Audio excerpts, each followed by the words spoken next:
It may come as no surprise to you that foot strength can be directly related to back pain and sciatica, but I'll take it one step further and say that it's probably one of the most overlooked factors when somebody's being assessed for their back pain and sciatica. And research is finally starting to catch up with this fact because a recent study actually linked the ability to stand on one foot to life expectancy in older adults. So in this video, we're going to go over why foot strength matters for lower back health and some of the things that we do in this clinic to fine-tune the foot. In a lot of people with lower back pain, we have what's called a tail wagging the dog scenario, where as the leg moves, the back kind of goes along with it. And one of the ways that I'll test for that in the clinic is I'll have somebody stand on one leg and then do knee circles. Now, there are implications for both the leg that's moving and the leg on the floor. Today, we're honing in on the leg on the floor. If you're having trouble standing on one foot, you can kind of see how my legs going side to side are also moving my spine. And if you're somebody with back pain, that's really problematic because we want to keep the spine as still as possible while recovering from pain. Back to some of my wonderful drawing skills, the most stable position for the foot is this tripod shown in the picture. Weight should be equally distributed between all 3 points, and the center of mass should be in the center of those 3 points. This gives the person the most amount of contact with the floor, providing the best base of support. In this video, we're specifically talking about lower back pain, but this advice has been used for people with ankle, knee, and hip pain as well. Now, from that stable foot position, when somebody is asked to squeeze the floor, like palm the floor like you're trying to palm a basketball with your feet, what ends up happening is there's an increase in neural drive to the hips because you're telling the brain, hey, prepare for some heavy work. We're squeezing the floor. And the brain responds by stabilizing the body the best way it knows how, starting with those big hip stabilizers. And incidentally, we do the exact same thing with somebody who's had shoulder problems, where we'll have them squeeze a stress ball as hard as they can, which allows them to engage their rotator cuff muscles without actually moving the shoulder. The reason we care about squeezing the floor in a stable foot position to increase the stability of the hips is because the stability will help support the spine during upright tasks, particularly in the frontal plane. You'll notice in the picture this person is standing on one foot, which forces the same side hip stabilizers and opposite side spine stabilizers to work in tandem to keep the pelvis from rotating, which is shown by the red arrows.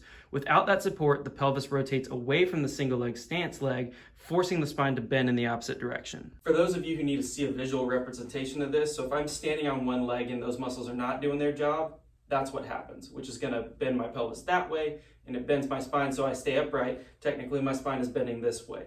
Sometimes in severe neurological cases, like after a stroke, it's really apparent when somebody's walking because you see this. But it's not always the case in people, and a lot of people are walking around with this issue that don't know it unless they're being watched by somebody with a trained eye. Just a quick side note before I show you this drill. I'm not at all suggesting that somebody try to squeeze the floor while they're walking through the entire gait cycle. That's unrealistic. What I am saying though is that a lot of people with back pain have trouble controlling their foot while on that single leg stance leg, and 60% of walking is on one leg. So the argument is that we need to improve the ability to control and have a little bit more endurance in that foot so that we can make sure that we avoid the litany of issues that come with that lack of control. Now let's get into single arm carries. This drill is one of my favorites for locking in the pattern of stability with the foot. By adding weight, I challenge the spine and the hips and the frontal plane, essentially increasing the neurological drive to the core and hip stabilizers. Then I add a balance component by pausing between steps, staying as tall as possible throughout the drill. A regression of sorts for my patients who can't yet stand on one foot or who are having pain during the single arm carries is the paused goblet squats. And we improve the base of support by having 2 feet on the floor, which eliminates the need to stand on one foot. And then we work through slow squats down and back up, all while squeezing the floor. The slow movement allows us to focus on that squeezing of the floor. Now, obviously, I want my patients doing a lot more than just squeezing the floor during these, but those are outside of the scope of this video. Just like the rest of my videos, I really hope that your main takeaway from this video was not the drill that I showed. It's a means to an end. There are plenty of people that come through here who can't stand on one leg, who can't do a single arm carry with pauses, who can't do goblet squats, and we still find ways to help them. I really hope that your biggest takeaway is that back pain and sciatica are complex situations, and something as seemingly unlikely as the foot could be involved in what's going on. And we have to do a full body assessment. We have to go in depth and really pick away at those pain triggers to see if that's the case. It's the only way that I know how to do it. I've never seen a scan or an image that shows that you have a bulging disc or facet arthritis, and then it also says in that image, you know, this is probably coming from a lack of foot stability. But that's how we find the root cause. We make sure that we look at the whole body of movement.